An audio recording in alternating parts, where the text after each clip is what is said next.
In today's society, we talk a lot about inner child work, comforting our inner child, and there's a lot of information out there talking about how we need to do it, but I feel like a lot of people get stuck and they don't know what to do or how to do it or where to start. Or they do a bunch of work and then they hit a wall, and it's because there's some pieces of the puzzle that are missing. So today we're going to talk about some of those puzzle pieces that are missing, and we're going to talk about some inner child work you can do, and we're going to talk about some inner child exercises and work you can do and apply starting today. So something you may have heard, or maybe you haven't heard, when it comes to inner child work is different parts. We talk about working with different parts and consoling different parts. But what does that mean? What are parts? Parts are aspects of our personality that were created in a time of stress and where we weren't able to process them with our nervous system. So some example of parts are the defiant part of us, where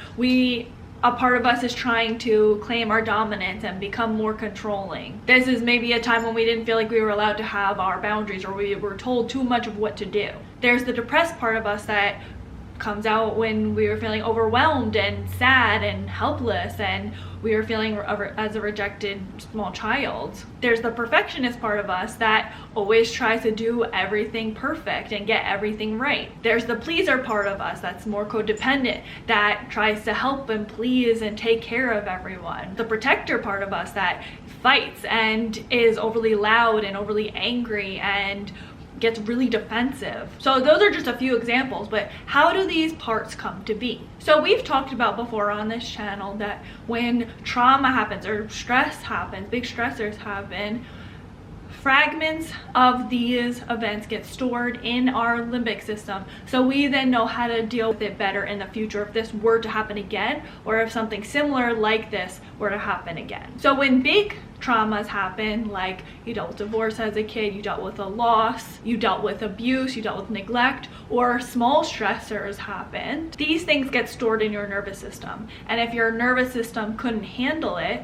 it was too much emotional stimulation, and it was too much for your little mind and your consciousness to wrap your head around it, and where you couldn't hold space for it, that's where fragmenting happens. Fragmenting is where now parts of us are split. So we have our authentic self, and then a trauma happens where we now split, and then we have the protector part of us. We have the defensive, the ego part of us, where we are always feeling like we're on the defense and we need to protect ourselves. That's where our insecurities lie. It's really a neurological network, a memory structure and time where we couldn't hold space for that emotion that was happening in our nervous system. So these are things that happened when you're a child. You are fragmenting, you're splitting, you're having so many different parts of you.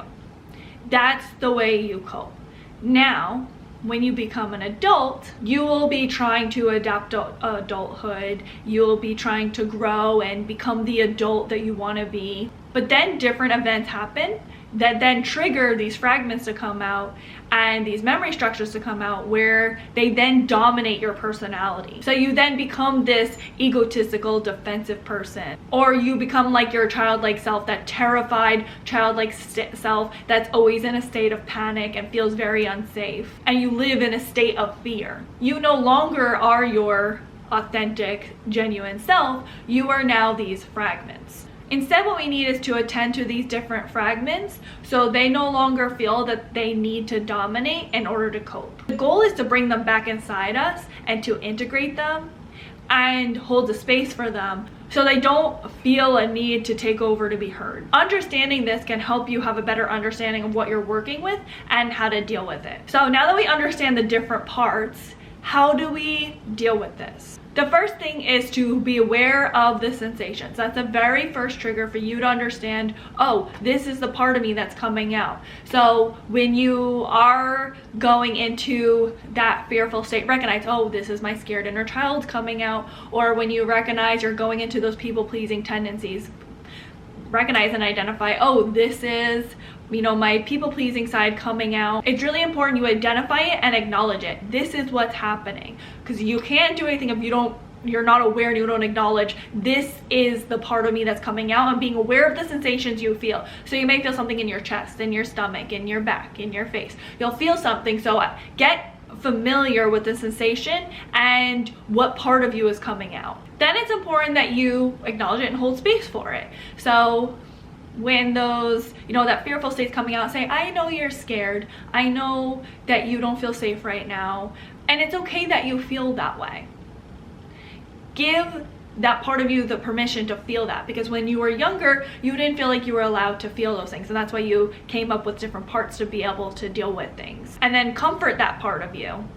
It's gonna be okay, I got you. You don't have to attend to everyone's needs, it's your time. You don't have to be perfect at everything. You're allowed to make mistakes. You don't have to shame yourself, comforting yourself and give yourself that permission that it's okay to make mistakes, or it's okay to have these feelings, and making yourself feel safe and that everything's going to be okay.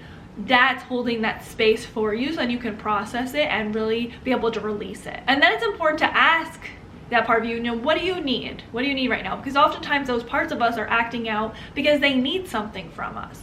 So maybe if you're very scared in that moment, you need courage. So start to build that part of you up and turn that fear into courage. Maybe the perfectionist part of you is feeling not good enough. So instead, turn that part of you into worthiness and feeling good and enough, and knowing that you're lovable. Maybe there's that defiant part of you that feels out of control and wants to have a say. So, find an area in your life where you can take that control that's not hurting you, where it's not needed. Because often defiance can come out where it more so hurts us than it helps us. It's just coming out in different areas because we feel a lack of control. We're trying to find areas where we can control. So instead, don't let your defiance control you. Find different areas where you feel more in control, and that's like with maybe your own creativity, with finding your own passions in your work environment. What you do, that's where you can, give that defiant part of you what it needs. So figure out what those parts really need. And oftentimes they just need a space, comfort, and to change into a more positive attribute, if that's how you want to think. So try to incorporate that inner child work. See how that works for you. See if some of those fragments of your personality, see when you start to comfort them and really attend to them and give them what they need and give them that space. See if they start to become less dominant, and watch your more authentic self come out. So in those times when you're triggered, you're less likely for those parts to come out, but more so your more logical reasoning, who you are, will come out. Those parts of you can still be a part of you, but they shouldn't be the dominant part. That's parts of your inner child coming out, trying to take control and trying to cope. But those coping mechanisms worked back then, and that's what you can say, hey, thank you so much back then. You had helped me, and this really worked back then. But we don't need that anymore. We're not that helpless child anymore. We are a confident, secure adult, and we can make decisions. So talking to yourself like that will help you to be more you and less of these fragments. So what do you guys think? Leave it all in the comments below, and please don't forget to like, comment, and subscribe, and share with someone that you think may need it. Until next time, thanks for watching. Bye guys. If you've watched my outtakes in the past, you know about Jumping Guy, and guess what? We got Jumping Guy out safe. He's good, but he lost a couple friends along the way. One guy drowned in the bathtub. Rest in peace. Rest in peace, Drowny.